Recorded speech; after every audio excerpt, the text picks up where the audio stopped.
अस्सलाम वालेकुम। के ट्रेड मॉर्निंग आउटलुक के साथ मैं हूं अशाम। लास्ट वीक की मार्केट को देखा जाए तो मार्केट ने एक short of range bound activity अपनी शो की थी। One of the reasons being कि एक तो पॉजिटिव साइड पे हम ये देख रहे थे कि एससीओ की मीटिंग्स हुई, बायलैटरल रिलेशंस पाकिस्तान के इंप्रूव हो रहे थे, जिसकी वजह से एक इन्वेस्टर कॉन्फिडेंस मार्केट के अंदर बना हुआ था। But on the other hand हम ये देख रहे थे कि पॉलिटिकल अनसर्टेनिटी जो परसिस्ट कर रही थी because of the amendment resolution, उसकी वजह से इन्वेस्टर्स थोड़े से बैकफुट पे भी थे। तो स्लाइटली एक रेंज बाउंड एक्टिविटी हमने देखी।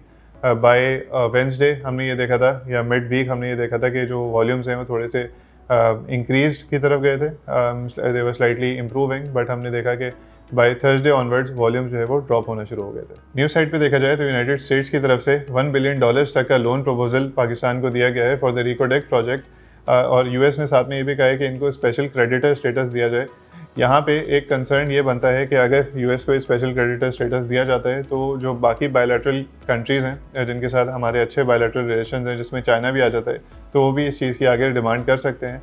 But on the other hand हम ये भी देख सकते हैं कि इस लोन के अप्रूवल के बाद जो लिस्टेड पार्टीज़ हैं, जिसमें पीपीएल एंड ओजीडीसी आ जाते हैं, उनको इस डील की वजह से काफ़ी फ़ायदा हो सकता है। इसके अलावा हमने ये देखा कि कार फाइनेंसिंग के numbers month on month basis के ऊपर इंक्रीज आए हैं, जिसकी वजह से जो लिस्टेड स्टॉक्स हैं, जिसमें से जो प्रोमिनेंट स्टॉक्स हैं H car Indus, Sazgar, Ghandhara automobiles वगैरह, इनके लिए एक पॉजिटिव मोमेंटम आज के दिन में देखा जा सकता है।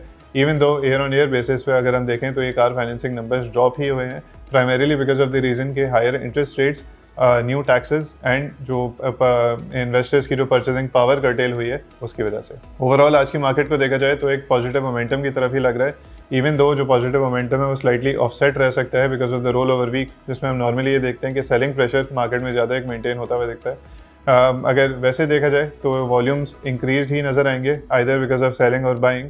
बट हम ये भी देख रहे हैं कि बाइंग साइड पे भी एक मोमेंटम बनता हुआ दिख सकता है। One of the reasons being के जो मॉनेटरी पॉलिसी की अनाउंसमेंट है उसमें स्टिल एक एक्सपेक्टेशन ये रखी जा रही है कि तकरीबन 2 से 2.5% तक का इंटरेस्ट रेट कट एक्सपेक्ट किया जा सकता है। इन्वेस्टर्स को यही रेकमेंड किया जाएगा आज के लिए कि अपनी पोजीशंस को क्लोजली वॉच आउट करें, जहां स्क्वायर ऑफ कर सकते हैं वहाँ कर लेना चाहिए। रीज़न बीइंग के ऑलरेडी मार्केट अपने काफ़ी हाई लेवल्स पे है और यहाँ से स्लाइट करेक्शन एक्सपेक्ट की जा सकती है। Thank you.